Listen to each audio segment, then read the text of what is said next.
Hey, what's going on, guys? How are you? It is your boredom report, and I am standing in front of a whole lot of what we call agave, or the nectar of the gods. The agave plant, as you know, is used to make tequila. And today we are at a super special place, one of my favorites, Nectar of the Gods, Fortaleza Tequila. Fortaleza Tequila, just a little history of it, and you'll get a little more of it as we go along here, but Fortaleza Tequila is a descendant of the Sauza family. And what I really love about this, big shout out to Mitch Wolf, the international brand ambassador. Mitch Wolf introduced me to this tequila a long time ago. And we're going through the factory here. This is pretty cool. They still do everything kind of the old school way. See the guys here right now?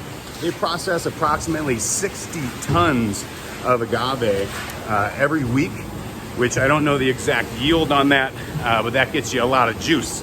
But like I say, they do things still the old school way. A lot of the productions, you know, they do this mass-produced stuff that's just crazy. It might get a little loud here, but this is pretty cool.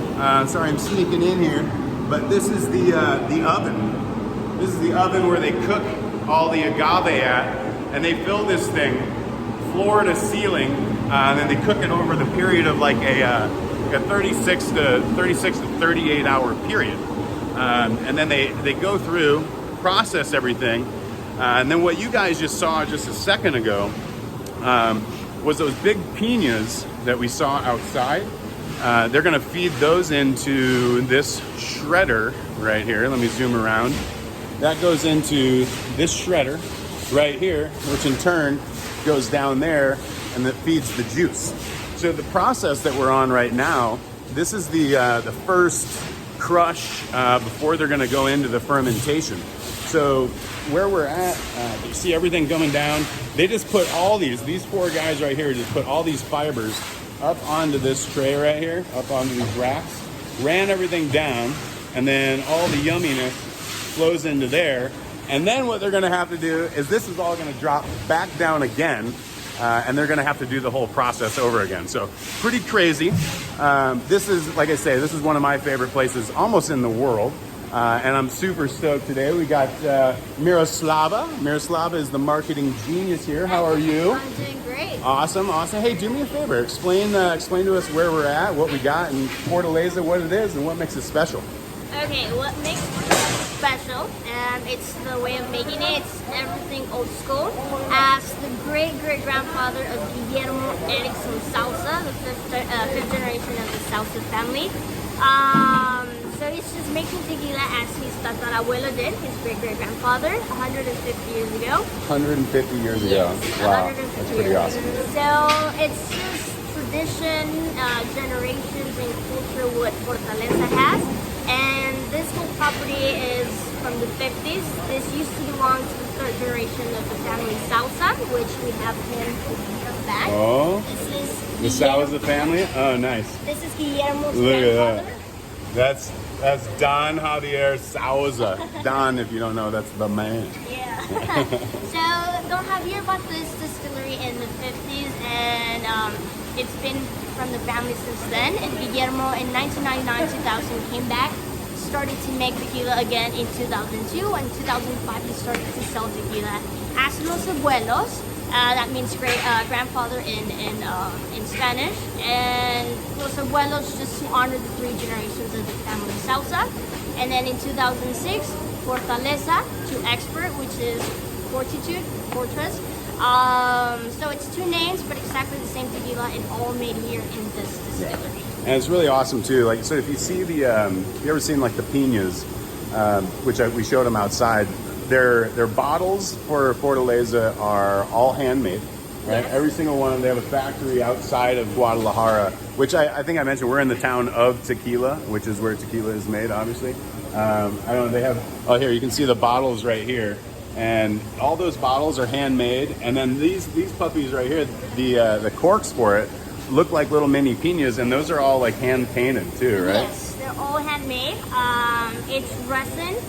It comes out white first, and then it's painted by hand green, and then after the paint is dry, they sander the color down to make it, like polish it down to make it as a piña of agave. Yeah, that's so cool. And their tequila, honestly, is so good.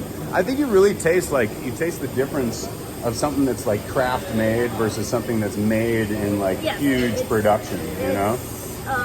Another difference. Yeah. Yeah. And from what I've heard, I mean, Mitch, you can pay me $20 for this if it's not true, but one thing that Mitch really told me too is cool, and I mean, I've had a chance to meet Guillermo and his son Billy, and they have some awesome parties here. If you ever get a chance, come down for the Halloween party. Yeah.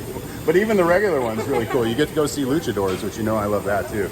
But it's really cool to see and hear that, you know, it's a family atmosphere. I mean, people are like, everyone that I've met when I've come here a couple times has just been like total family, and that's really awesome. And I think maybe that translates to the bottle too. Yes, you know? Everything's made with love. Yeah, absolutely. So it's Fortaleza or Los Abuelos. Part of that story was Los Abuelos or Abuelos is being used as a rum in the United States, so they can't call it that up there, but Fortaleza was the original name back in like the 50s, I think, back in the 50s. Cool. And this is what I was saying. Here, check this. So these guys just did, let me scroll over here. These guys just got all that stuff up on there, and now they're going to put it all back down in there and try to squeeze a little more of that, the nectar of the Mexican gods out of it. So we are at Fortaleza, and thank you so much for your time. You rock. If you guys get a chance, check out Fortaleza. Any of the awesome restaurants around the world, you can find it. Look for that hand-painted piña thing on the top there. And if you get a chance and you're down in the tequila area, can people like contact you guys for a tour, or how does that work? Yes, so everything's by email. It's you can find it in the webpage of Fortaleza. Or on Facebook maybe, or Twitter, or whatever. Instagram, we're also on Instagram. Instagram? Yeah, Drink Fortaleza in the States and Destilería La Fortaleza in Mexico. Okay. So on the bio you can see the link, and it will take you directly to make an appointment. Okay, awesome. And she rocks. She knows more than anybody I know about tequila, except for maybe Mitch and Guillermo and the Sauza family, and maybe some other people too. But you guys got to get down here, check it out. Town of Tequila is so cool. It's small, it's quaint. Only about an hour drive from Guadalajara too. So if you get a chance, get down here, check it out. Fortaleza Tequila. We'll catch you guys soon. Awesome.